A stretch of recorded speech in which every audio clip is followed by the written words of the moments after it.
Shalom semuanya. Bayangkan sebuah jala besar penangkap ikan yang diturunkan ke dalam laut. Jala itu akan mengangkat segala jenis ikan yang besar, kecil, yang layak, dan yang tak layak. Tapi saat tiba di pantai, ikan-ikan hasil tangkapan itu segera dipisahkan. Yang baik dikumpulkan, yang buruk dibuang ke dalam dapur api. Yesus sendiri dalam perumpamaan tentang pukat di Matius 13 berkata bahwa kerajaan surga akan seperti itu. Maka di video ini kita akan mengetahui 5 tanda mengejutkan yang membedakan antara mereka yang hanya tertangkap dalam jala dan mereka yang sungguh-sungguh layak dikumpulkan sebagai miliknya. Ini bukan daftar penghakiman, sebab kasih karunia-Nya memang berlimpah-limpah. Tapi si video ini lebih seperti suara lembut yang berkata, ini loh yang Tuhan rindukan untuk dilakukan oleh orang-orang miliknya, sebagaimana tertulis dalam Alkitab. Dan siapa tahu, ternyata Anda memang sudah sering melakukannya. Luar biasa, tanda yang pertama, lebih takut melukai hati Tuhan daripada kehilangan follower. Follower itu istilah modernnya. Tapi sebenarnya ini tentang keterkenalan atau citra baik di mata orang lain. Tanda ini didasarkan pada Galatia 1 ayat 10a. Jadi bagaimana sekarang? Adakah ku cari kesukaan manusia atau kesukaan Allah? Orang yang benar-benar milik Yesus tidak akan, ibarat kata, menjual kebenaran demi tepuk tangan. Ia rela tidak disukai oleh teman, saudara, atau kolega, asalkan dia tetap disukai Tuhan. Kenapa ini ditempatkan pada poin pertama? Karena sesungguhnya inilah permasalahan mendasar yang sering kita hadapi setiap hari. Kata kuncinya sederhana, validasi atau persetujuan manusia. Manusia adalah makhluk sosial. Kita butuh merasa diterima, dihargai, dan dipahami. Tetapi ayat tadi menegaskan pembelahan yang jelas bagi orang Kristen antara mencari kesenangan manusia atau kesenangan Tuhan, antara memprioritaskan persetujuan manusia atau memprioritaskan persetujuan Tuhan. Dan Rasul Paulus berkata dengan tegas, sekiranya aku masih mau mencoba berkenan kepada manusia, maka aku bukanlah hamba Kristus. Artinya, kedua pilihan itu tidak dapat hidup berdampingan antara A dan B. Kita harus memilih. Dan masalahnya begini, jika kita memilih untuk menyenangkan orang lain, pada akhirnya kita akan kecewa. Mengapa? Karena dunia hanya akan memandang kita lewat performa.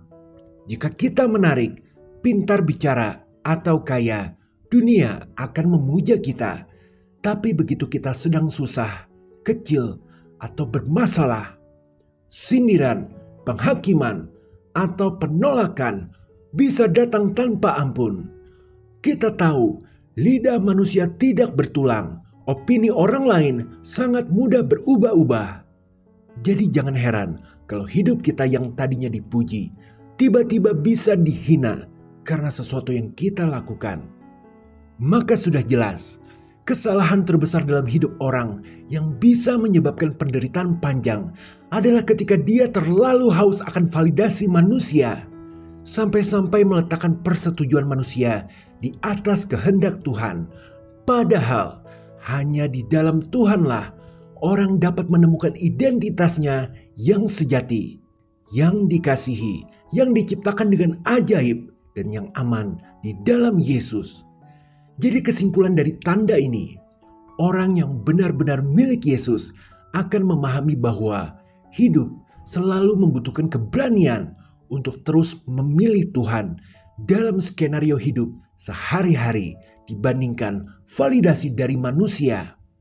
Tidak apa-apa jika dicuekin, dipelitin, dimusuhi orang, asalkan tidak mendukakan Tuhan. Dan ini berarti tanda keduanya, suka menangis, tapi tidak menyerah. Jujur saja, apakah Anda pernah menangis sendirian tanpa tahu harus berdoa apa. Apakah Anda pernah kecewa bukan hanya kepada hidup, tapi juga pada diri sendiri? Tanda ini bisa dikenali lewat air mata, tapi bukan air mata yang berhenti di pipi, melainkan yang mengalir menuju kedewasaan iman. Yakobus 1 ayat 2 berkata, "Anggaplah sebagai suatu kebahagiaan apabila kamu jatuh ke dalam berbagai-bagai pencobaan. Karena di sanalah iman diuji, di sanalah karakter Kristus ditempa." Ingat, proses ikut Yesus sering dimulai ketika kita sudah bekerja keras sepanjang malam, tapi tidak menangkap apa-apa. Ketika kita merasa gagal sebagai pemimpin, sebagai pencari nafkah, yakni sebagai pribadi yang seharusnya kuat. Tetapi lihat, waktu harapan tinggal kenangan, disitulah suaranya datang. "Mari ikut aku." Ada seseorang yang pernah bersumpah tak akan menyangkal gurunya, tapi kenyataannya ia gagal. Ia menyangkal 3 kali, ia menangis terseduh-seduh. Tapi yang membuatnya berbeda adalah ini, ia kembali. Ia tidak sempurna, tapi ia tetap berjalan. Ia tidak menyangkal air matanya, tapi ia juga tidak menyerah. Karena pada akhirnya, Yesus tidak mencari orang yang tak pernah gagal. Ia mencari orang yang gagal, tapi tetap kembali ke hadiratnya. Jadi, bagaimana dengan kita? Apakah air mata kita sudah mendekatkan atau malah menjauhkan kita darinya? Atau mungkin justru disitulah Tuhan sedang memanggil kita kembali. Tapi apakah kita mau datang di saat belum melihat? Maka tanda ketiga, iman tanpa syarat. Mengapa tuan rumah di pernikahan Kana bisa sampai kehabisan anggur? Ini kita bisa baca kisahnya di Yohanes 2. Karena uangnya pas-pasan ditambah salah perhitungan yang datang jauh lebih banyak dari perkiraan sehingga mereka kehabisan anggur padahal pestanya 7 hari. Dan di titik ketika segala sesuatu hampir memalukan, Yesus datang untuk mencukupkannya dengan mengubah air menjadi anggur terbaik. Itulah Yesus, bukan pencipta kekurangan, tapi penyelamat di tengah kekurangan. Bukan pembuat badai, tapi penuntun yang hadir di tengahnya. Bukan pembuat masalah, bahkan penderitaan, tetapi untuk menyelamatkan. Tapi bagaimana bila cara Yesus menolong tidak sesuai dengan harapan kita? Bagaimana jika kesembuhan tak kunjung datang? Jika pintu tidak terbuka? Jika doa terdengar hening begitu lama? Banyak orang datang kepada Yesus untuk keajaiban pertolongannya. Tapi mereka yang sungguh miliknya tetap tinggal.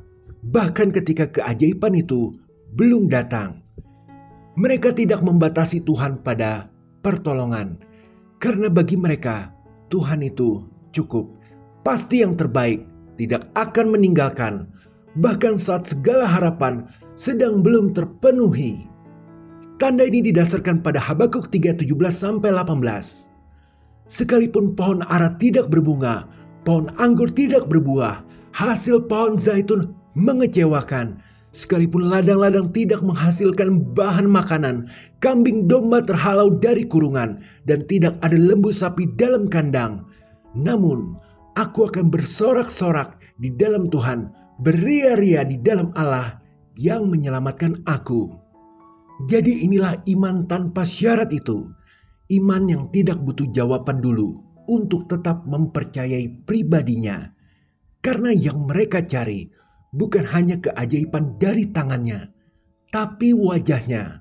Lalu, apakah kita masih percaya bahkan saat anggur di pesta hidup ini mulai habis?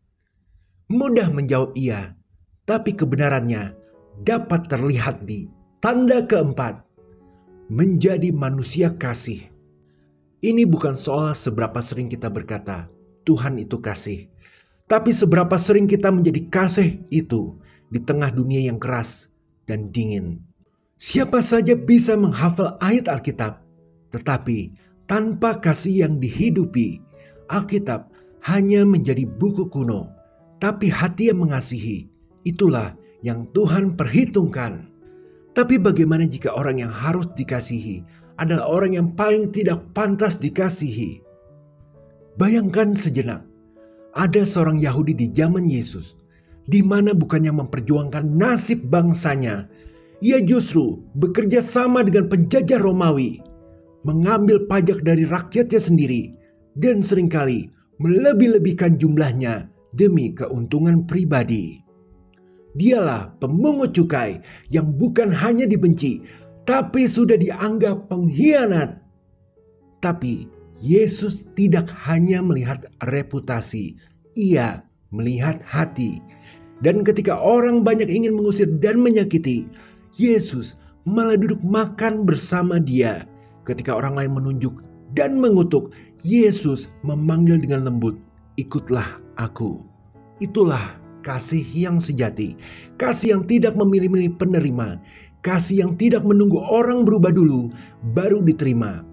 Tuhan mengundang kita menjadi manusia yang penuh belas kasihan, bukan hanya pada yang lemah, tapi juga pada yang tidak layak. Dan di sanalah tanda ini terlihat. Matius 5 ayat 44 berkata, "Kasihilah musuhmu dan berdoalah bagi mereka yang menganiaya kamu." Itulah standar kasih orang-orang milik Yesus, bukan kasih yang nyaman, tapi kasih yang berani. Karena hanya mereka yang telah menerima belas kasihan yang mampu memberikannya kembali. Lalu bagaimana dengan kita? Apakah kasih kita hanya untuk yang baik pada kita, atau tersedia juga untuk mereka yang paling ingin kita jauhi atau marahi, atau mereka yang kita anggap perlu diberikan pelajaran? Mungkin karena mereka telah melanggar prinsip kita. Tuhan ingin kita tetap memberikan belas kasihan kepada mereka dengan tidak menghakimi juga. Bahkan ketika menolong mereka yang tidak layak itu, Tuhan ingin perbuatan kita pun jangan digembar-gemborkan. Kurang lebih demi menjaga reputasi orang itu. Maka kita akan memasuki tanda terakhir dalam video ini, yakni tanda kelima, hidup seperti turis yang rindu pulang. Ada satu ciri dari seseorang yang sungguh milik Yesus. Mereka hidup di dunia ini bukan sebagai warga tetap, melainkan sebagai turis yang hatinya selalu ingin pulang ke rumah yang sejati. Dan seperti turis yang sedang jauh dari rumah, mereka tidak pernah bisa terlalu lama jauh dari kontak dengan Bapa. Setiap hari mereka mencari sinyal.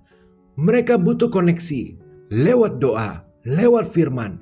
Karena itu satu-satunya yang membuat mereka tetap tenang di negeri asing ini. Bukankah itu yang Yesus lakukan selama hidupnya di dunia? Ia sering menjauh dari keramaian hanya untuk berbicara dengan Bapa, bahkan saat lelah, bahkan saat sibuk. Yesus tidak pernah memutus hubungan karena dia tahu tidak peduli seberapa ramai dunia ini, rumah yang sejati tetap yang di atas. Itulah yang juga dirasakan oleh Rasul Paulus saat ia menulis dari balik penjara. Filipi 1 ayat 23. "Aku didesak dari dua pihak. Aku ingin pergi dan diam bersama-sama dengan Kristus. Itu memang jauh lebih baik." Ini bukan keinginan untuk lari dari dunia, tetapi kerinduan tulus dari seseorang yang tahu bahwa hidupnya bukan miliknya sendiri, bahwa tujuannya bukan untuk mengakar di bumi, tapi untuk bertumbuh ke atas. Maka orang yang milik Yesus akan selalu memperbanyak pesan kasih. Mereka tidak hanya mengejar impian dunia, tapi menyusun hidup seperti memberikan surat cinta dari langit, tanah air yang sejati untuk orang lain. Karena bagi mereka, dunia ini hanya tempat singgah dan Tuhan adalah rumah. Lalu, sudahkah hidup kita mencerminkan bahwa kita hanya turis di sini? Maka sebagai pengingat, seperti yang disebutkan di awal, kelima tanda ini bukanlah untuk menghakimi, tetapi sebagai informasi berdasarkan apa yang tercatat di Alkitab, bahwa ini loh tindakan yang Tuhan rindukan dari orang-orang miliknya. Jadi, jika ada, pilih satu tanda yang mungkin mengganggu hati Anda, lalu doakan kepada Tuhan agar bisa disempurnakan selalu. Tapi di atas segalanya, dunia bisa saja menyebut kita itu gagal, tidak keren, bahkan aneh. Tapi kalau kita punya tanda-tanda ini, kita adalah milik Yesus yang sejati, dan itu lebih dari cukup. Haleluya! Amin. Jika berkenan berikan like, share, dan subscribe serta komen. Tuhan Yesus memberkati.